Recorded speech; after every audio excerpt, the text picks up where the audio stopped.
You're tuning into Black and White Sports on YouTube. The no-holds-barred truth on sports. The main event starts now. I'm back. Rodrance for Black and White Sports. If you're new to the channel, make sure you hit subscribe. And as always, we appreciate you guys watching. Let's talk about Brittney Griner, because it seems the U.S. government has made a decision to change the classification of what's going on with Brittney Griner in Russia. Of course, she was arrested over there for having vape cartridges that had hashish oil in it. And in Russia, that's a very serious crime. Hell, it can be a very serious crime here too. Well, she got detained. She got arrested. We all saw the customs video featuring her. Well, the U.S. government has jumped out there and made a reclassification on her being detained, and now they're saying she is wrongfully detained. And you got to wonder how much some of the Democratic leadership over here banging drums led to this. This is ESPN. U.S. reclassifies WNBA star Brittney Griner as, quote, wrongfully detained by Russia, sources say. The U.S. government now considers WNBA star Brittney Griner to be wrongfully detained by the Russian government, signaling a significant shift in how officials will try to get her home. Sources familiar with the case told ESPN. The officials and other sources close to Griner's case declined to say what led to the shift or whether there were any discussions about what it would take to secure her release. Quote, Brittney has been detained for 75 days, and our expectation is that the White House will do whatever necessary to bring her home. How long was that U.S. serviceman detained over there, I'm wondering? Brittney Griner's agent, Lindsay Kaguya Colas, said in a statement to ESPN on Tuesday, the change in official designation means the U.S. government will no longer wait for Brittney's case to play out through the Russian legal system and will seek to negotiate her release or return. It also means that Griner's fellow WNBA players and supporters in Congress will be told they have the family's blessing to bring as much attention to her case as they wish. Interesting. I've got another video coming about just that.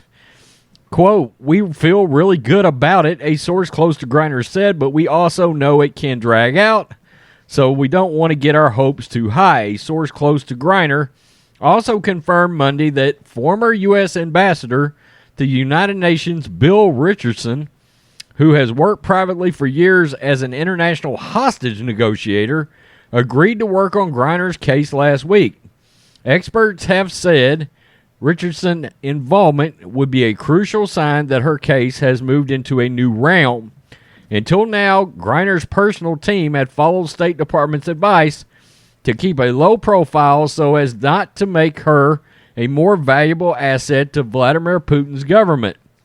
Reached late Monday, a State Department official sent ESPN a statement. The Department of State has determined that Russian Federation has wrongfully detained U.S. citizen Brittney Griner. With this determination, the special presidential envoy for hostage affairs, Roger Carstens, will lead the interagency team for securing Brittney Griner's release. The official said that does not mean that Griner is considered a hostage, which is a different legal classification for a wrongful detainee. Sources closer to Griner said that they were not told why she was reclassified, but they were informed Saturday morning about her case being moved to a special envoy's office. Until this past weekend, her case had been handled by the consular office, which monitors the cases of Americans being held abroad without necessarily intervening.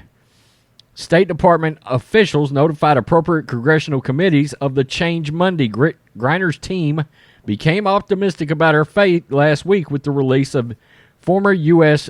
Marine Trevor Reed, who had been held since 2019. Reed was essentially swapped for Russian citizen who had been convicted of drug smuggling. The deal was a signal that despite Russia's ongoing invasion with Ukraine, there remains an open diplomatic channel between U.S. and Russia officials. Richardson was active in securing Reed's release. Another American, Paul Whelan, remains in Russia after more than 2 years. He's detained. Griner, who plays during the WNBA offseason for Russian team, was arrested in February at a Moscow airport while entering the country. Russian prosecutors said she illegally brought vape cartridges containing hashish oil. Griner has not been formally charged, but she is scheduled to have a hearing May 19th. The fact that the U.S. government now considers Griner to be a wrongful detainee does not mean Russia will change its official stance on detainment, but it does mean that U.S. considers the legal proceedings to be irrelevant to her case. Wow. The WNBA on Tuesday said it would keep Griner at the forefront of what we need to do this season with a floor decal on the court. The decal will feature Griner's initials along with her number 42. Yeah, like I said, I've got something interesting coming about that as well. So, this is a change.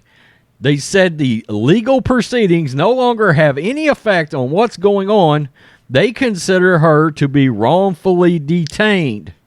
You've got to wonder what happened, what was the movement, what was the shift, what caused this to go a different direction.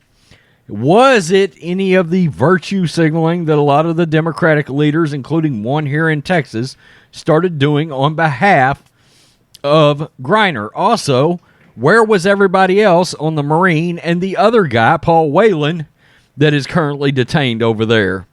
Is there a fever and a fire around him right now, or is she now getting preference because she's a WNBA star? At the end of the day, if she really did this, then she still broke Russian law, right? So now we'll have to monitor this. Now we'll have to see where this goes.